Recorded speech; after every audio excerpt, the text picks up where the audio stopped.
সত্যিই তোমরা দুইজন কখনোই শুধরাবে না, তবে রিয়ার অবস্থা সত্যি দেখবার মতো, কেঁদে ফেলছে। আমাকেও কালকে নাজেহাল করে দিছে।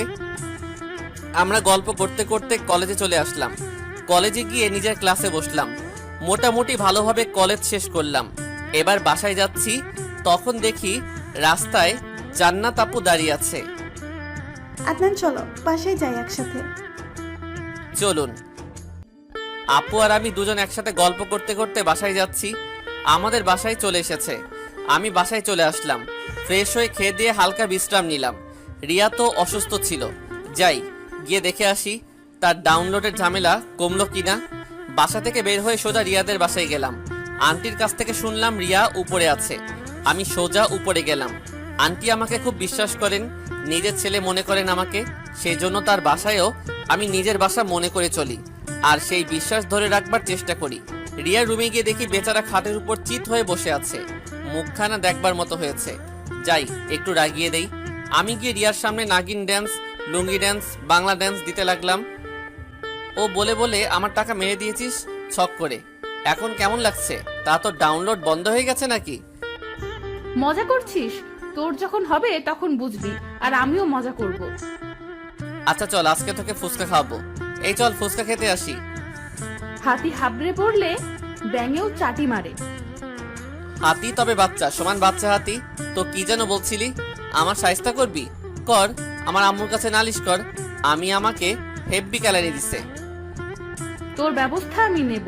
আমার অসহায়ত্বের সুযোগ নিয়েছিস? তা গোসল করেছিস তো? উত্তর বাচ্চা দূর হ। আমি মরছি নিজের জ্বালায়, আর এখানে এসে চুল পাকনামো করছে। আমার সাথে পাঙ্গা নিবি তো এটাই হবে। তুই যাবি এখান থেকে? তোর পাশে বেশিক্ষণ থাকলে আমার গোসল করতে হবে। আমি যাচ্ছি বলেই দৌড় দিলাম। রুমের বাহিরে এসে দেখি জান্নাত আপু।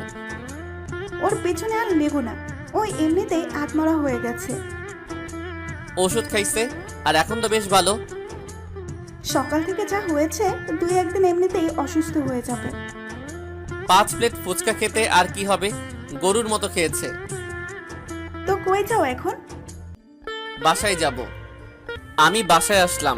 এসে খানিকক্ষণ আব্বু আম্মুর সাথে গল্প করলাম। তখন দেখি আন্টি আসলো আমাদের বাসায়। কি ব্যাপার ভাবি, হঠাৎ সন্ধ্যাবেলাতে? আপনাদের নিমন্ত্রণ করতে আসছি। কখন আর কিসের জন্য? আসলে জান্নাতের আব্বুর প্রমোশন হয়েছে, তাই বাসায় ছোট্ট করে একটা পার্টি দিয়েছি। আর কি একটা গুড নিউজ আছে, তাই ভাবলাম আমাদের আনন্দে আপনাদের ইনভাইট দিই, তাহলে আরো মজা হবে। হ্যাঁ, খুব ভালো তো। চলো তাহলে। ঠিক আছে চলুন। আমি আব্বু আম্মু সবাই গেলাম রিয়াদের বাসায়। এটা স্বাভাবিক একটা বিষয়, কারণ বাসায় কোনো অনুষ্ঠান হলে দুই পরিবার একসাথে মজা করা হয়। আমরা রিয়াদের বাসায় গেলাম। তখন জান্নাত বলল, সবাই উপরে এসো, সবকিছু উপরে। আমরা সবাই উপরে গেলাম। গিয়ে দেখি আঙ্কেল আর রিয়া ছাদ পরিষ্কার করছে। আঙ্কেল, আপনার এত বড় বাসা থাকতে ছাদে কিসের জন্য? আহা আদনান, তুমি বোঝো না, রুমের মধ্যে মাত্র 60% অক্সিজেন থাকে, আর ছাদে থাকে 80%। সেজন্য ছাদে থাকা ভালো। আঙ্কেল, আইসিইউতে কিন্তু 100% অক্সিজেন থাকে। কথাটা বলার সাথে সাথে সবাই আমার দিকে তাকিয়ে পড়ল। আর রিয়া তো দৌড়ে এসে আমাকে মারতে যাচ্ছিল। তাড়াতাড়ি জান্নাত আটকে দিল। তোরে কিন্তু মেরে ছাদ থেকে ফেলে দিব। কি হচ্ছে রিয়া? জানো আপু, এই ছেলে আমাকে উল্টাপাল্টা কথা বলে, তোমার টাকা নিয়ে নানান মন্তব্য করে। আঙ্কেল, রিয়া মিথ্যা কথা বলছে। আমি আপনাকে এত সম্মান করি, আর আপনার নামে এসব মন্তব্য? ইম্পসিবল। আপনাকে আমি আমার বাবার মতো সম্মান করি। একদম মিথ্যা কথা বলবি না। তুই বলিস নাই আব্বু নারকেল গাছের তলা দিয়ে যাওয়ার সময় আব্বুর মাথায় নারকেল পড়বে? আরে বোকা, আমি বলেছিলাম এই রাস্তায় থাকা নারকেলগুলো ফেলে দিতে হবে। তা না হলে আঙ্কেল সকালে মর্নিং ওয়াক করবার সময় যদি তার মাথায় নারকেল পড়ে। আমি আপনার ভালো করতে চাইছি, ঠিক আছে? আমি আর আপনার কোনো সাহায্য করব না। যদি আপনার মেয়ে রাগ হয়। না না, তুমি তোমার কাজ করে যাবে, তাতে যে যাই বলে বলুক, কিছু মনে করবে না। মনে রাখবে, তুমি উপরে উঠতে যাবে, তখনই কিছু মানুষ তোমাকে টেনে নিয়েছে নামাবে। আপু, ও আমাকে ঠাকুর মেয়ে বলে কেন? আঙ্কেল, আমি কোনোদিন এসব বলি নাই। আপনি তো আমার কাছে কত গুরুজন। আপনার মতো নিষ্ঠাবান ব্যক্তিকে ছি ছি ছি ছি ছি, আমি কিভাবে ওসব বলবো? বাদ দাও, আব্বুরা কখনোই শুধরাবে না, খেতে দাও। এ আবুল, বেশি খাবি না যেন। এই টাকুর মেয়ে তোর মতো রাক্ষসে না। সর্বনাশ, মুখ ফসকে কি বললাম? আঙ্কেল আমার দিকে ফ্যাল ফ্যাল করে দেখছে। হা হা হা। আঙ্কেল, আসলে মুখ ফসকে কি হয়ে গেছে বুঝতে পারিনি। আব্বু, এদিকে এসো। আমরা সবাই ছাদে বসে খেতে লাগলাম। তখন আঙ্কেল বলল, খুব তাড়াতাড়ি অনেক বড় করে একটা অনুষ্ঠান হবে আমার বাসায়। কিসের অনুষ্ঠান? আমার বড় মেয়ের বিয়ে, আমার অফিসের বসের ছেলের সাথে। কংগ্রাচুলেশনস জান্নাত আপু। সবাই খুব মজা করছে, কিন্তু জান্নাত আপুর মুখ শুকিয়ে গেছে। হয়তো বাবা মাকে ছেড়ে যেতে হবে সেই জন্য। রিয়া তো আনন্দে জান্নাত আপুর গলা জড়িয়ে ধরলো। আরো একটা গুড নিউজ আসছে, কালকে আমার বস আসছে জান্নাতকে দেখতে, সেজন্য আজকের এই পার্টি। আদনান, তুমি সবকিছু দেখো ভালো করে, তোমার উপর কিন্তু দায়িত্ব থাকবে, আমার ছেলের দায়িত্ব কিন্তু তোমার। কিছু চিন্তা করেন না, আমি সবকিছু সামনে নেব। আমরা খাওয়া দাওয়া শেষ করে বাসায় আসতে যাব। আব্বু আম্মু আগে চলে এসেছে। তখন জান্নাত আপু আমাকে বসতে বলল। সবাই ছাদে থেকে চলে গেছে। আপু, কিছু বলবেন কি? বলার তো অনেক কিছুই আছে, কিন্তু কিভাবে বলবো বুঝতে পারছি না। কি বলবেন বলুন আপু, আপনি নির্ভয় বলুন। তখন রিয়া আবার ছাদে আসলো। আপু, নিচে চলো।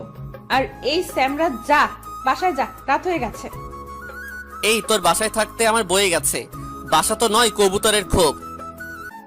দেখ, তোর সাথে ঝগড়া করতে চাইছি না। আচ্ছা, তোর মতো পেঁচার সাথে আবার ঝগড়া? দেখ, রেগে যাচ্ছি কিন্তু। এই সরসর, বাসায় যাব। এই বলে রিয়াকে ইচ্ছে করে ঠেলা দিয়ে বাসার দিকে আসলাম। এসে রুমে বসে আছি। রিয়ার জন্য জান্নাত আপুর কথা শুনতে পারি নাই, সেজন্য আপুকে টেক্সট করলাম। আপু, কি কথা এবার বলুন। সরাসরি বলবো, ফোন এবার টেক্সট করে বলা সম্ভব নয়। গুরুত্বপূর্ণ কিছু কথা কি? হ্যাঁ, অনেক গুরুত্বপূর্ণ কথা। ঠিক আছে। এই বলে আমি ঘুমিয়ে পড়লাম। সকালে উঠে ফ্রেশ হয়ে বাহিরে এসে জানতে পারলাম পাত্রপক্ষ 2 সপ্তাহ পর আসবে। আঙ্কেলের বস ব্যবসার জন্য মালয়েশিয়া গেছে। আমি রিয়াদের বাসায় গেলাম। তখন জান্নাত আপু এসে আমার পাশে বসলো। আপু, কি কথা? কিছু না, পরে বলবো, এখন শুনতে হবে না। ঠিক আছে। যাও, গুছিয়ে এসো রিয়া, কলেজ যাবে। আমি বাসায় এসে গুছিয়ে কলেজে যাব। রাস্তায় এসে দেখি রিয়াও কলেজে যাচ্ছে। ওই টাকুর মেয়ে, তুই কলেজ কেন যাচ্ছিস? কাল রাতের বাসনগুলো তো পরিষ্কার করতে পারিস। তুই গিয়ে পরিষ্কার করে দে। বেশি তেরাঘেরা করিস না, না হলে আঙ্কেলকে বলে তোরও কিন্তু উইকেট ফেলে দিব জান্নাত আপুর সাথে। জানিস, আপুর বিয়ে হয়ে গেলে একা হয়ে যাব। আপুকে ছাড়া থাকতে কষ্ট হবে। এক কাজ করলে আপুর সাথে থাকতে পারিস। কি কাজ? শুনেছি তোর হবু দুলাভাই বেশ ধনী, তুই ওদের বাসায় থালা বাসন পরিষ্কার করতে পারিস। তাহলে আপুর সাথে থাকতে পারতিস। আর ওখান থেকে কোনো তোর কোয়ালিটি দারোয়ান বা ড্রাইভারকে বিয়ে করে হ্যাপি ফ্যামিলি, আর বাসায় এসে মাঝে মধ্যে আমাদের থালা বাসন পরিষ্কার করে দিবি। সবসময় মজা করিস। জানিস কত বছর পর কালকে রান্না করেছি, এটা ভেবে যে আপুর বিয়ে হয়ে গেলে কিভাবে থাকবো, আর তুই মজা ভেবে উড়িয়ে দিচ্ছিস। এই শোন, প্রথম প্রথম কষ্ট হবে, কিন্তু দেখ প্রত্যেকটা মেয়েকে তার বাসা থেকে ছেড়ে চলে যেতে হয়। কোথায় তার শ্বশুর বাড়ি, সেখানে কাউকে চেনে না, কিন্তু তারাই সব থেকে আপন হয়। আপন মানুষকে ছেড়ে থাকতে হয়, এটাই তো নিয়তি। তো মন খারাপ করে কি কোনো লাভ আছে? আপুর বিয়ে হলে আপু অন্যের বউ হয়ে যাবে। এই, তোর আপু তো হারিয়ে যাচ্ছে না, বিয়ে হয়ে যাচ্ছে তো কি হয়েছে? যখন ইচ্ছা কথা বলতে পারছিস, যখন ইচ্ছে দেখতে পারছিস। কষ্ট না পেয়ে এনজয় কর। ঠিক বলেছিস। তাহলে একটা ভালো মেয়ে খুঁজে দে, একটু প্রেম করি। পারলে খুঁজে নে, তোর মতো ইঁদুরকে কে ভালোবাসবে? এইভাবে গল্প করতে করতে কলেজে যাচ্ছি। তখন কলেজের গেটের কাছে দেখি শাহিন দাঁড়িয়ে আছে। শাহিন মেয়েখোর একটা ছেলে, মেয়েদের নিয়ে খেলা করে। আমাদের আসতে দেখে শাহিন এগিয়ে আসলো। রিয়া, আমাকে আর কত ঘোরাবে? আমার যত ইচ্ছে আছে। আমি সারা জীবন তোমার পিছু পড়ে থাকবো? তাই নাকি? কিন্তু এখন যে আমার সামনে আছো। তখন শাহিন একটা গোলাপ হাতে নিয়ে রিয়ার সামনে প্রেম নিবেদন করলো। রিয়া একটা হাসি দিয়ে চলে গেল। এই ঘটনাটি দেখে আমার রক্ত গরম হয়ে গেছে। আমার বেস্ট ফ্রেন্ড রিলেশন করবে, তাও এমন একটা বাজে ছেলের সাথে। আমি তা হতে দেব না। আমি গিয়ে রিয়ার পাশে দাঁড়ালাম। এই, ওই ছেলেকে তুই কিছু বললি না কেন? কেন, কি বলবো? আর এই দু একবার প্রপোজ করুক, তখন হ্যাঁ বলে দিব। তুই ওর সাথে রিলেশন করবি? হ্যাঁ, ছেলেটা খারাপ কিসে? কত স্মার্ট, কত সুন্দর করে প্রপোজ করলো, দেখলি না? রিয়া, ও একটা খারাপ ছেলে। ও অনেক মেয়েদের সাথেই প্রেম করে, তারপর তাদের সাথে ফিজিক্যাল রিলেশন করে, তারপর তাদের ছেড়ে দেয়। চুপ, ওর নামে একটা বাজে কথা বলবি না। আমি ওই ছেলের সাথে প্রেম করব। ওই ছেলের সাথে আর যেন কথা বলতে না দেখি, তাহলে আমার থেকে খারাপ কিন্তু আর কেউ হবে না। কথাটা মাথায় রাখিস। বলেই হনহন করে কলেজে চলে আসলাম। কি অবস্থা দেখে! এমন একটা ছেলে পছন্দ করলো রিয়া। কলেজ শেষ করে বন্ধুদের সাথে বাসায় যাচ্ছি, তখন দেখি শাহিনের সাথে কথা বলতে বলতে বাসায় যাচ্ছে। প্রচুর রাগ হলো। আমি নিষেধ করা সত্ত্বেও শাহিনের সাথে কথা বলছে। আমি সোজা ওদের সামনে গেলাম। এই রিয়া, তোকে বলেছি না ওর সাথে যেন না দেখি, তা তুই আবার ওর সাথে কথা বলছিস? এই, ও আমার সাথে কথা বলছে, তাতে তোর এত চুলকায় কেন?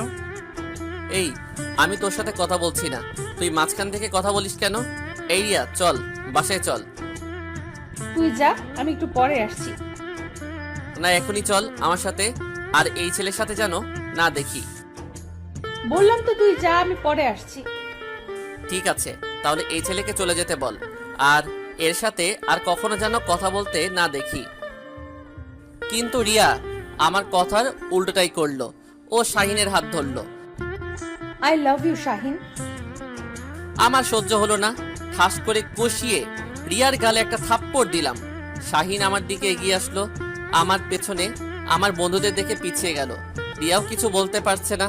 আমি ওর হাত ধরে টেনে বাসার দিকে নিয়ে আসলাম। ওর বাসা পর্যন্ত নিয়ে গেলাম। বাসায় মুখে রেখে বললাম, যা বাসায় যা। আমি আমার বাসায় এসে ফ্রেশ হয়ে গোসল করে খেয়ে দিয়ে রুমে বসে আছি।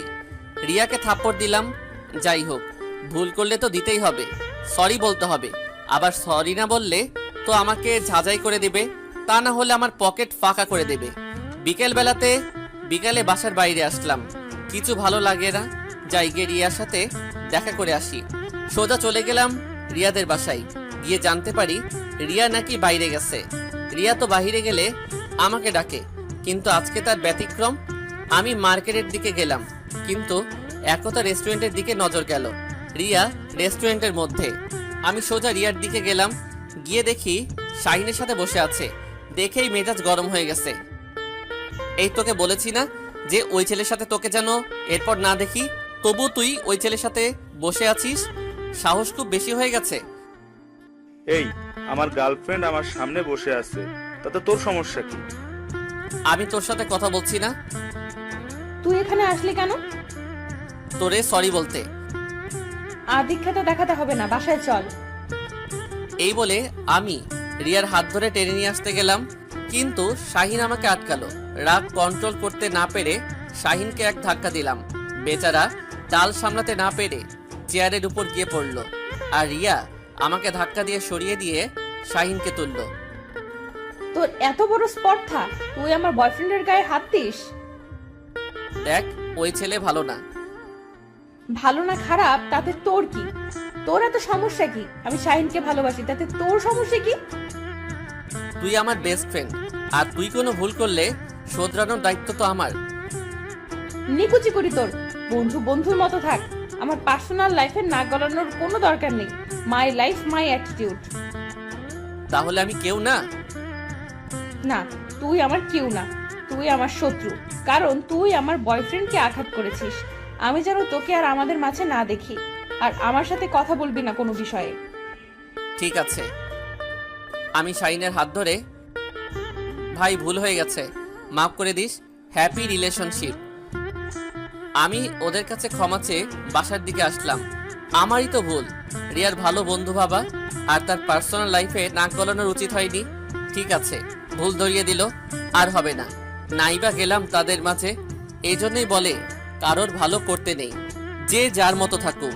বাসায় আসতে আসতে সন্ধ্যা হয়ে গেছে, আর হয়তো থাকবে না রিয়া নামের কোনো প্যারা। আমি সবকিছু সহ্য করতে পারি, কিন্তু কারোর ইগনোর সহ্য করতে পারি না। ওর সাথে কথা না বললে, ওর সামনে না গেলে মনে হয় আমার দিন পার হবে না। বাসায় এসে ফ্রেশ হয়ে সন্ধ্যায় হালকা নাস্তা করে বই আর মোবাইল নিয়ে পড়তে বসলাম। খানিকক্ষণ ইংরেজি পড়ে খেয়ে দিয়ে শুয়ে পড়লাম। দিব্যি একটা ঘুম দিলাম। সকালবেলায় ঘুম থেকে উঠে আমি ফ্রেশ হয়ে রাস্তা থেকে ঘোরাফেরা করে কলেজে যাওয়ার জন্য প্রস্তুত নিচ্ছি। ব্যাগ নিয়ে কলেজে যেতে লাগলাম। প্রতিদিন রিয়াকে ডেকে নিয়ে ওর সাথে কলেজে যাই, আর আজ তার ব্যতিক্রম। কলেজে গিয়ে আমি আমার বন্ধুদের সাথে আড্ডা দিতে লাগলাম। আড্ডার টপিক ছিল শাওন একটা মেয়েকে পটিয়েছে ফেসবুকে। তবে দুঃখজনক ব্যাপার হলো সেই মেয়েটা অর্ধেক মেয়ে আর অর্ধেক ছেলে, তবে সুন্দরী। আর আমরা তাই নিয়ে শাওনকে পস্তাচ্ছি, বেশ আড্ডা দিচ্ছি। তখন পেছনে কেউ হাত রাখলো, তাকিয়ে দেখি রিয়া। শয়তান, আমাকে ডাকিস নাই কেন? তোর জন্য বসে আছি, কত লেট হয়ে গেছে। আমি ওর কথায় কর্ণপাত না করে নিজের কাজ করে যাচ্ছি। রিয়া আবার বলল, কথা বলবি না, ঠিক আছে? তোর হেটাম সহ্য করার কোনো ইচ্ছে নেই। কথা না বললে কি হয়? কথাগুলো বলে আমার পিঠে কিল দিয়ে ও চলে গেল। রাগ হলেও কিছু বলতে পারলাম না। কলেজে গিয়ে ক্লাস করতে লাগলাম। রিয়া কলেজের ফাঁকে দেখি শাহিনের সাথে চোখাচোখি করছে। আমার কি পস্তাবে? সে ওর জন্য আমার কোনো মাথা ব্যথা নেই। আমি চুপচাপ ক্লাস করে কলেজ ছুটির পর বাসায় আসছি। কানে হেডফোন দিয়ে গান শুনতে শুনতে পেছন থেকে কেউ ঢিল মারলো। মেজাজ গরম হয়ে গেছে। আমি একটা আদলা ইট তুলে পেছনে ফিরলাম। তাকিয়ে দেখি রিয়া। ওই কুত্তা, বাসায় আসছি তা ডাকলি না কেন? একা একা যেতে হচ্ছে। জবাব না দিয়ে ইট ফেলে দিয়ে আবার হাঁটতে লাগলাম। এবার এসে আমার জামা টেনে ধরলো, কান থেকে হেডফোন নিয়ে নিল। এই তোর সমস্যা কি? আমি কি আর তোদের মাঝখানে গিয়ে ঝামেলা করছি? তুই কেন আমাকে বিরক্ত করছিস? আমি বিরক্ত করছি সেটা তুই আবার রিপিট করে বলছিস? সর, আর আমার হেডফোন দিয়ে দে।